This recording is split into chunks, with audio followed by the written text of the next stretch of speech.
I think one of the key differences is maybe in American field trials, they're looking really at the training, and maybe British field trials, they're looking for dogs' natural ability. That's what we want. Right. And so as British judges are trying to reward the dog that has the best natural ability, Yeah.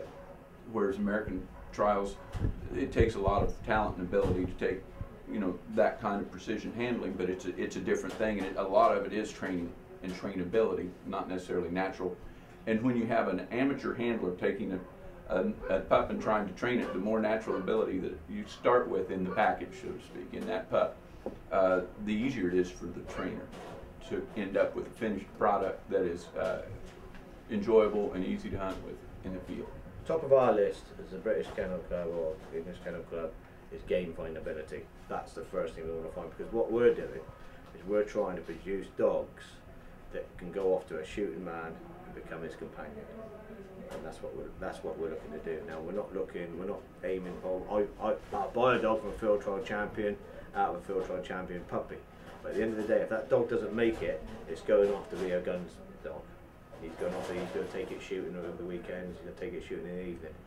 Again, we're looking for a chap that can train his own dog without too much correction. It's going to be enjoying being part of the family, and he's going to enjoy it. So it's going to be part of his life as well. The game findability on that, he's buying it for a shooting dog, it's got to be top of this really. All right, let's talk a little bit about some of the major faults that you can see in these trials, because we're talking about developing dogs for hunting, so that you don't lose as much game, and to be a good companion in the blind, because it's about the hunt, it's not about the dog. And a lot of those major faults that you see that we are judging for carry over into the behavior of the dog when you're hunting. So let's talk about a few of those. The major faults that you would see on a trial, as we saw today, unsteadiness at heel. Okay, describe that for me. Well, your dog's got to basically, when you're walking up to heel, when you're walking up and wherever you're going to shoot some stuff, you know, pheasants, duck, whatever, your heel is here. You know, you don't want to be looking down, keep looking down, wondering, where's my dog? I'm going to shoot this duck. Oh, my dog's back there by the tree, 200 yards back. Where, you know, you haven't got a chance to pick it up yet. And so your dog really, heel's heel, and it is there. I mean, if it's 2 or 3 yards in front, you're out in England. You get pushed. You get pushed out. So if it's like 2 or 3 yards out in front of you, you're gone. You don't get a second chance. You might give someone a chance just to settle it down, but you're gone. There's no two ways about it. You're out. Right. What about what would happen if it was on the road? If you're walking beside your road, 3 yards out in front of you, where's your dog going to be? Dead on the road. Okay. What about when you're sitting? You're not really a walk up, and the shooters are driving birds to you, and the dog is sitting next to you. The unsteadiness at heel there. I mean, would laying down, would that bother you? Would it being up, changing sides, going to the other side of the dog? Where would you start to look at something for those characteristics to be eliminated? It's when it becomes a nuisance. That's what you got to look at. Now, if that dog's keep changing sides, you know, switching one side of your leg to the other, you'll put up with it for so long. It starts moving forward, but generally, if a dog's going to run in, it's going to go. So you just let it have a bit of, you know, give it a bit longer string and just see what happens. But there comes a point when that dog, if it moves a couple of yards forward or something, you tap them on the shoulder and get them to put on a lead. Again, you said about your duck blind, what's it going to be doing in there? You know, it's going to be moving around, it's going to be trying to get out of it. What about noisy and inappropriate handling? A little bit of handling is, you like to see that because it shows the dog is in control and you're working him toward the game. Where would that become a fault?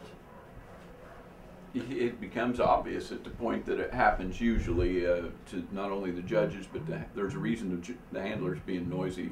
Yeah. It's usually because the dog's not behaving. Or So sit down, you shout. If someone starts shouting sit, and you should be doing it on the whistle. That's We had one time. example of that today. Yeah. That, 2 whistles and then a sit, right, verbal and sit. then them hollering, raising I the recall voice that. to the dog. I just had a trial in Italy a couple of months ago, and all of a sudden they were shouting out something in Italian. I don't have a word what they're saying. I said to the interpreter, "What's he saying?" He said, "Sit down, you bloody animal." I said, well, let's get it in. Call it up with you. But you don't know. But once you start shouting out that sort of stuff, your dog's not listening, and you've taught him on the whistle, it's time to bring it in and give another dog a chance. That would go into poor control, which is pretty self-evident. Yeah, definitely. You know, if a dog is not listening to you, it's not responding to the whistle. And that goes back to basic training, to obedience training. Believe it or not, everything goes back to obedience training, especially when you're training without a collar.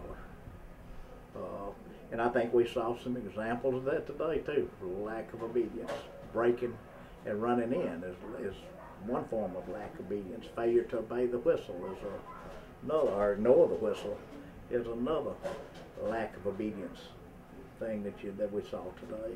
I think novice trainers have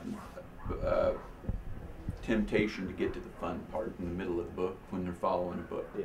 Because the basic obedience is not nearly as sexy as retrieving and handling and all that. They want to get to the fun stuff, but they often short that foundation with the basic obedience. And when I go to hunt test it, I'll bet 90% of the dogs that failed was due to lack of basic obedience, whether it's on just a whistle sit or breaking, It's the running same in. thing here today. Absolutely. Regardless of type field trial, I think it goes back to the same thing.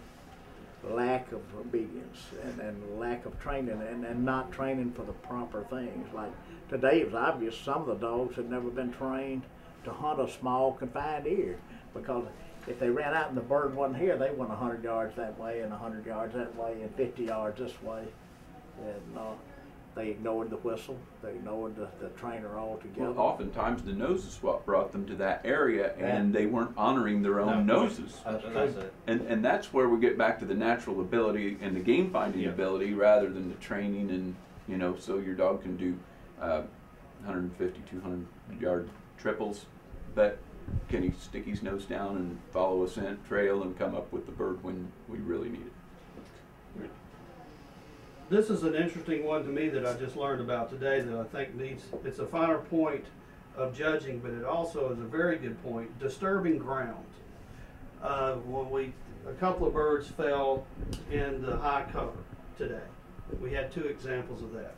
Give me an example of disturbing ground and what that means in an English field trial judging criteria. Well, that you go back to that point where we've shot the bird. It's gone out to the full. We all know where it is. The handler knows where the bird is, and it's gone on another 20, 30, 40 yards, and they keep going on. So they're disturbing unshot ground.